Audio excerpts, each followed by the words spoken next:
What's up, y'all? Welcome back to the channel, and today's video is about. I look at you different. Why the about my baby mom? I don't give it. Yo, if you ever was to talk to nigga, she'd tell you that. I would never talk to that on my level. She never been in my circle. She never been around that. Ain't no. Real quick, a popular Muslim woman deleted by her ex in a barbershop, which there's video inside of this video that'll show you. You know what I'm saying? After stealing this man's money and his properties. And it was when he went to prison. She married another man, and when he got back out, she wouldn't sign his properties back over to him while he had to watch her on social media spend his money with the new husband. So he done the thinkable or the unthinkable, depending on who you are. Yeah, he lost it. Yep. Everything. Yeah. And the new man, husband, get it off. Bringing it up. So now, I'm going to give you what you want. I'm never going to touch you again. I'm never physically going to hurt you. You married this nigga, I'm blowing this on everything I love. I'm going back to prison. On everything. I told you, stop throwing it in my face. If this is what you want to do, go ahead and do it. Stop throwing it in my face. I just left you 2 months ago. Stop throwing it in my face before I kill you. That's what I'm telling you, because that's what my mom said. I will go there. Natifa and Armand had been married before, and they had a son together, which is one of the kids seen with Natifa. Armand was rich at the time and had lots of properties around Philly and Miami, but due to his criminal records, he acquired most of the properties in Natifa's name. Something happened along the line, and Armand had to go do some time in jail again. So, he put Natifa in charge of all his properties for her to take care of it while he was away. Not too long after, Natifa was put in charge. She changed the ownership of all the properties to her name, divorced him while in jail, and worst of all, she got married to another man and started a new life. Now, after Armand did his time, what she thought was going to happen to her? Look. Oh my goodness. That ain't even a man situation, like how a man would handle it. That's not a even human yeah, situation. Like, cause there's no man.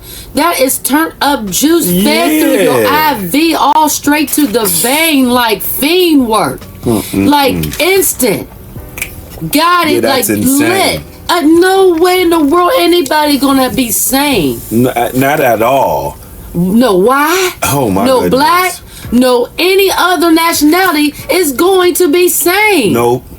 Getting juked out like that? Shit, you mess with the other ones, like the ones that got the tan people. Oh yeah. You end up cartel. You end up in the soup. Yeah, Wendy's soup. in a canister. Off with your hand, they go. Oh, hold on. You and your peoples. Yeah, machete style. Now you done bought 8 of your family members into it. Ching ching me chow. Multiple. Yeah, like what? was out, he discovered that all his properties were listed in someone else's name. He confronted Natifa and demanded for his properties back from her, but she kept playing him, going back and forth, still flaunting luxury on her social media with her new man. Armand got angry and started sending threats. She recorded everything, the conversations, text, voice notes, mail as evidence, because she knew he was going to do something crazy.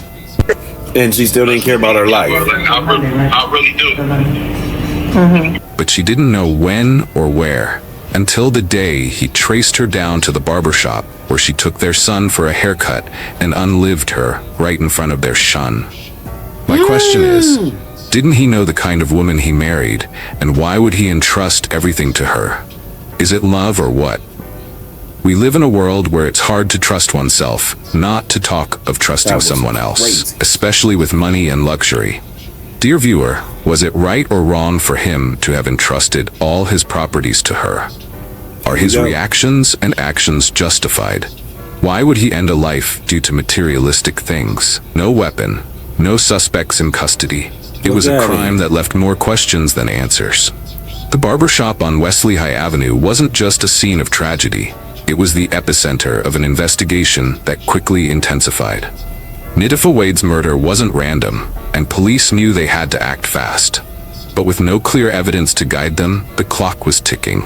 Investigators scoured the scene for any trace of evidence. Every inch of the barbershop was examined. Door handles, floors, windows. But the weapon used to take Natifa's life was nowhere to be found. The absence of this critical piece of evidence complicated the case further. Witnesses described hearing the gunshots, but the chaos of the moment left their accounts scattered. Law enforcement pieced together a basic timeline, but a clear narrative was still out of reach. Realizing the case was at a standstill, the police turned to the public for help. A $20,000 reward was announced for any information leading to the arrest and conviction of the person responsible. Flyers were distributed, tip lines were flooded, and the call for justice echoed across the community. But even with the reward, leads were slow to surface. How effective do you think these rewards are in solving cases like this? As the investigation continued, pressure mounted. Every day Armand Hilton remained at large, fear grew. Would the man deemed armed and dangerous strike again? Police poured resources into tracking Hilton down, working day and night to follow up on every lead. But with no weapon and only fragments of information, they faced an uphill battle. Some people said she should have returned what belonged to Armand and move on with her new man. But that doesn't give him the right to take her life. He promised to take her life and go back to prison, and that's exactly what he did, but still hasn't gone to prison. For her family, every moment without answers feels like an eternity. It's a wrap.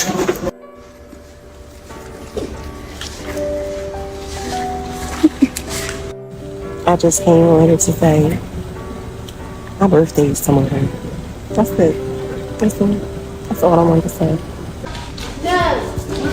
You don't have a tripod at all? Somebody stole hers. Somebody stole it? Somebody gave it. Somebody stole it. I burnt my leg. I lost my mind. I was only drunk because I didn't have no food. Nobody cared that I didn't have food. Y'all just kept giving me Patron.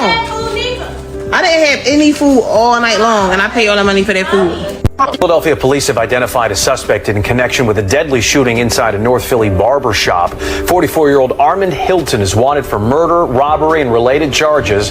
Police say he shot and killed Natifa Wade inside a barber shop on Lehigh Avenue on Saturday afternoon. It was a quiet Saturday afternoon in Philadelphia. A barber shop, just like any other, filled with the hum of clippers and friendly chatter. Families walked by, unaware that this ordinary day would soon be shattered by an act of unspeakable violence. A single gunshot, then another. The peaceful neighborhood was jolted awake as chaos spilled onto the street. Inside the barbershop, a life was taken in the blink of an eye. But this wasn't just any random act of violence. The killer? Still out there, armed, dangerous, and leaving behind more questions than answers. But this isn't just a story about a murder. It's about a chilling trail of evidence, a suspect with a shadowy past, and a motive that will leave you questioning everything. On October 7, 2023, in North Philadelphia, a barbershop on the 2500 block of West Lehigh Avenue became the scene of a fatal shooting. A 40-year-old woman, later identified as Natifa Wade from Coatesville, Pennsylvania, was shot in the torso and head. Medics pronounced her dead at the scene. Why did this happen? Was this personal, or part of something unsettling? And how did a quiet corner of Philadelphia become the backdrop for such a brutal crime? Stay with us as we unravel the layers of this perplexing case, exploring the investigation that followed, because the deeper we dig, the more disturbing this story becomes. From the moment the shots were fired, to the manhunt that's gripping an entire city. And what we uncover might just make you look over your shoulder tonight. And at some point, I'm going to introduce the most intriguing twist in this story that will leave you perplexed. This is the tragic story and mystery behind the tragic death of Natifa Wade. This tragic story took place in Philadelphia, often called the City of Brotherly Love. Has a rich history, but faces significant challenges in recent years, including rising crime and gun violence. As of late, the city has struggled with alarming homicide rates, with gun-related crimes contributing to much of the violence. Community efforts and law enforcement initiatives are ongoing to address these issues, but the impact of gun violence continues to resonate deeply. This tragic backdrop frames the heartbreaking story of Natifa Wade, underscoring the urgency for justice and solutions. Natifa Wade wasn't just a name in a news report.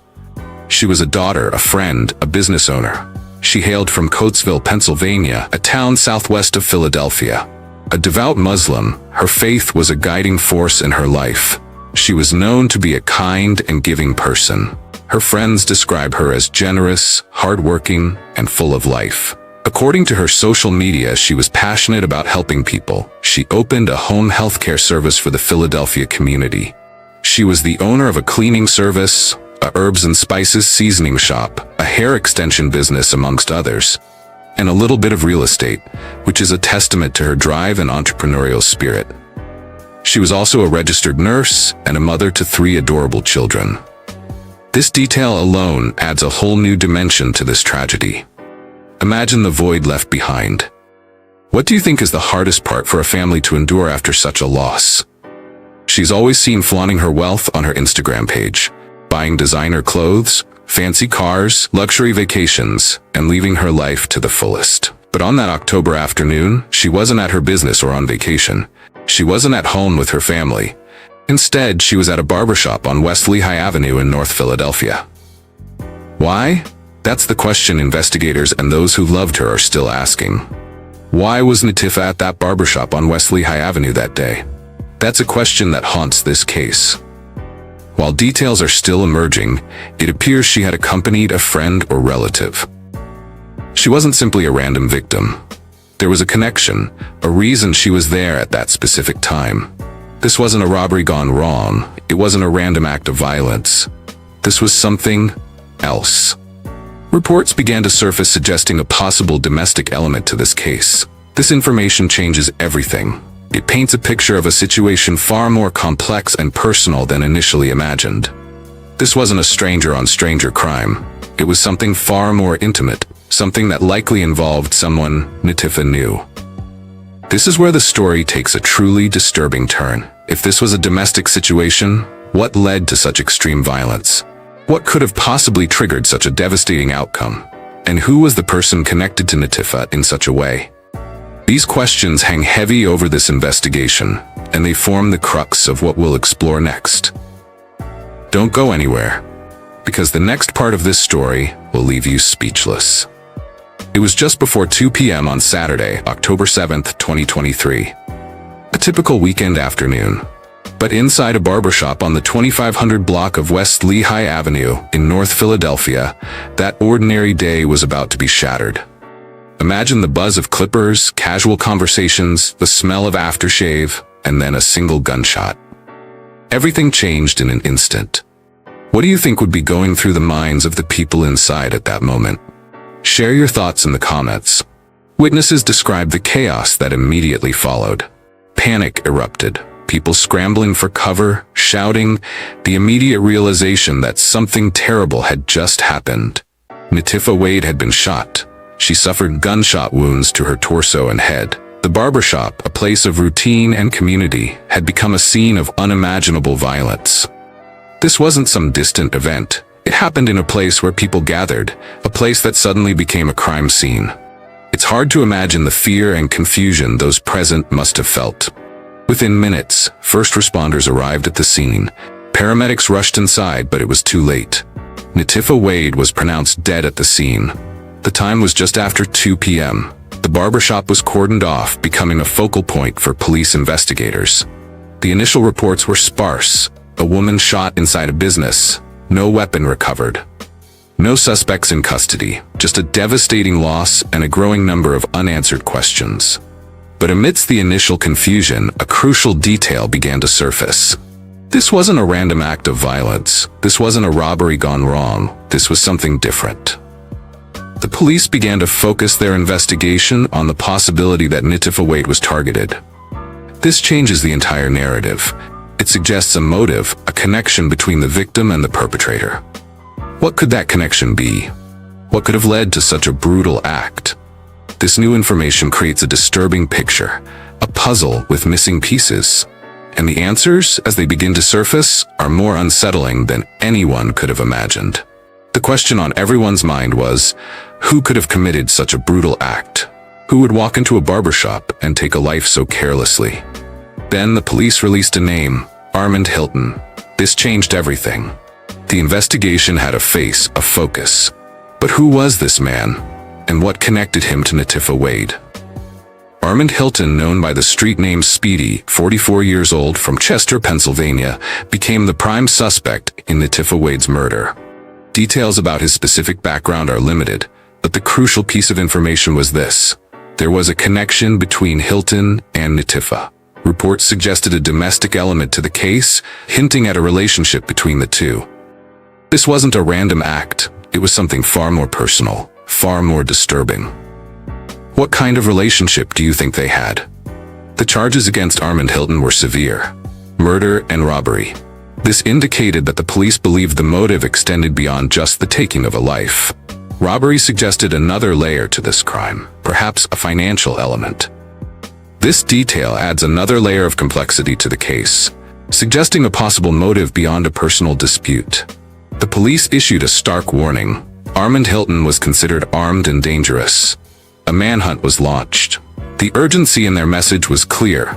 They needed to apprehend him quickly. The public was urged to exercise extreme caution and to report any sightings immediately. This wasn't just an investigation anymore. It was a race against time. The thought of a potentially violent individual on the loose created a sense of fear and uncertainty. But there was something else. Something from Armand Hilton's past that added a truly disturbing dimension to this case. Back in 2002, he was involved in a kidnapping case gone wrong. He was apprehended while he and his crew wanted to collect the ransom money, and he made the papers. This wasn't a minor offense. This was a serious crime that revealed a capacity for violence. This information casts a long shadow over the current investigation. It suggests a pattern, a history of dangerous behavior. This detail is important because it offers a glimpse into Hilton's past, and it makes the current situation all the more terrifying. It begs the question, what was he capable of now? This past incident raises serious concerns about the potential danger he posed to the public. What do you think about this previous crime? What does it suggest about this case? This is a crucial piece of the puzzle, and it sets the stage for what would happen next. And what happened next will make you question everything. Now here comes the intriguing twist. After Mind Twist, True Crime Stories did lots of finding and also word on the streets. Unbelievable. This is just sad work right here.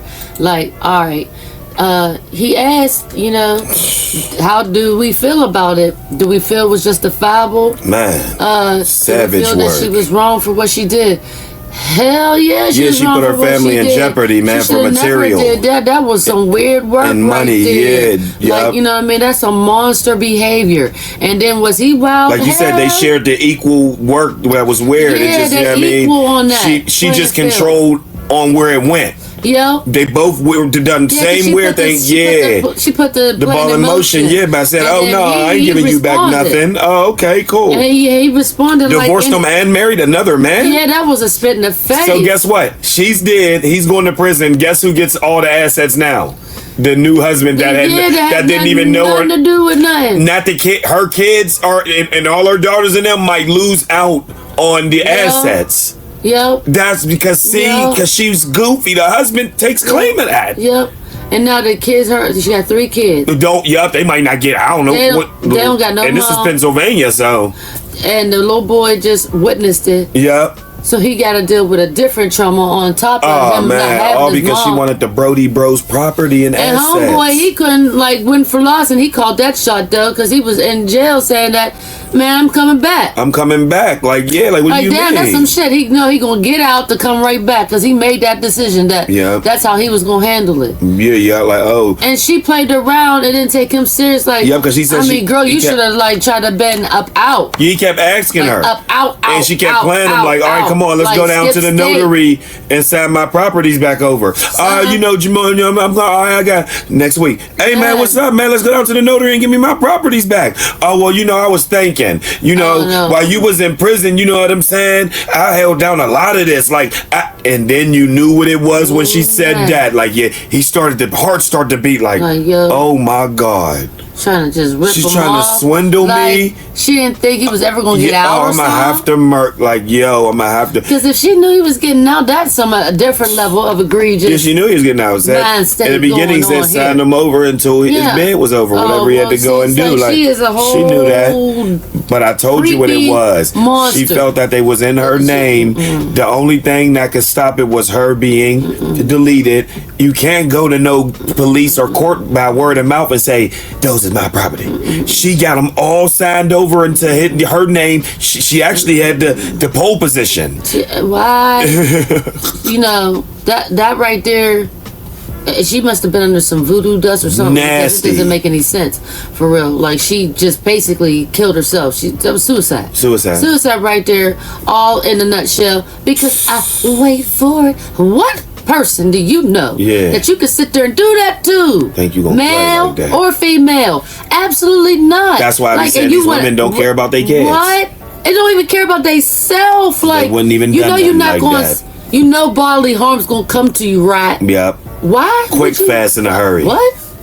And you thought that was the best you could do? Yeah. You couldn't even just keep one, like, you know what? I'm keeping this one. I'll give you back 4. Something undetected. Or I'll give you back 4 and I'm not signing over on this one. Yeah, like trying to stall him, but just Brody out of all. On that. Because he could have still acted simple off of that. Yeah, but at least he'd be like, okay, I got all my properties back, and she just trying to keep that one, and it would have been like, all right, stop playing. It wouldn't have just been a sudden because he got hold of, say he had 5. She signed back over 4. And you know what I mean? Now, let's just say he got that one, and the one's like, okay, the laundry mats. He may got like 2 laundry mats. She ain't want to sign them back over. All right, you can deal with that a little bit. You got your 4 main ones. I'm getting that back, but you ain't going to just come do what he did off of, she ain't signing none of your 5 back. Yeah, like no way. Man, that's scary to even say that you would even try to do anything. Like, for real. Look, it's a Philly bull. It's a Philly bull. Don't do none of that stuff. Anybody that might be thinking about that. She should have known. That's a Philly. That's a Philly bull. Pennsylvania Bulls. We Pittsburgh up here though. That was a Philly bull that done that. Don't do that. Pennsylvania shit. Yeah, let us know your thoughts on this matter. Comment down below. Like, share, comment, subscribe. Thanks for watching. And until further. Bye.